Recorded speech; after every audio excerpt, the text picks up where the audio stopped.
Well, the time is here for a NASCAR race weekend at Martinsville Speedway. The race action gets underway tonight at 7 with the NASCAR Whelen Modified Tours. Virginia is for Racing Lovers 200.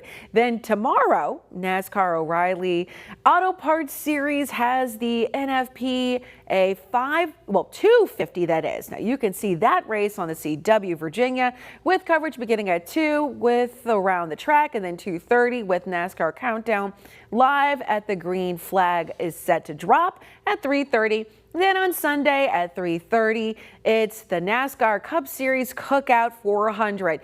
Now, we got to turn to our very own sports director, Jermaine Ferrell, who is live at Martinsville Speedway to give us everything that we need to know. Good morning, Jermaine.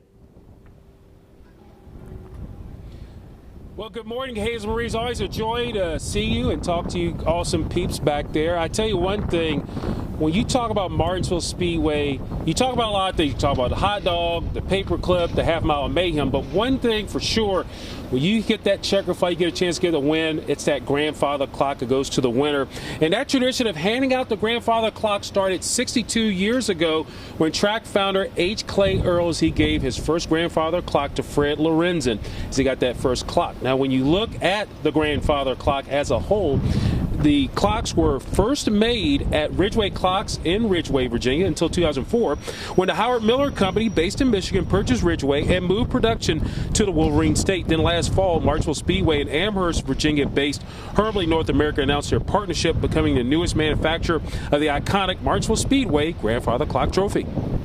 And now to have a Virginia company with Hermley Clock coming on board with us, as I said earlier, there's so many similarities between this company and Martinsville, which makes this really make sense. It's something that we never really thought was a possibility, but we're just happy to have it here. I mean, right up the road, literally 2 hours away, just makes sense. I mean, it's just a feel-good story. Now, Hazel Marie, to put the clock together, you're talking about 20 hours of work, and they do a great job at that. Now, Hermley North America, which has been around for more than a century, uses the cherry wood for the grandfather clock, and in my opinion, they say cherry wood is like the Cadillac of all woods. So if you want to make something with high-quality wood, use cherry wood. Now, Hermley North America announced the Martinsville Speedway model of the grandfather clocks will be named the H. Clay Earls grandfather clock, of course, named after the founder of the Martinsville Speedway and the man who had the vision and the time, no pun intended, of course, to give out the grandfather clock as a trophy to the winner. So it's going to be awesome stuff here all weekend at Martinsville Speedway, and we get to see the first edition of the grandfather clock all weekend. Reporting from a windy and breezy, windy or breezy, I'm channeling my inner Kara, Jermaine Ferrell, WFXR Sports here at the Ridgeway, Virginia, the Martinsville Speedway. Back to the awesome Hazel Marie and everybody else, the awesome morning crew, because y'all are second to none back in the studio.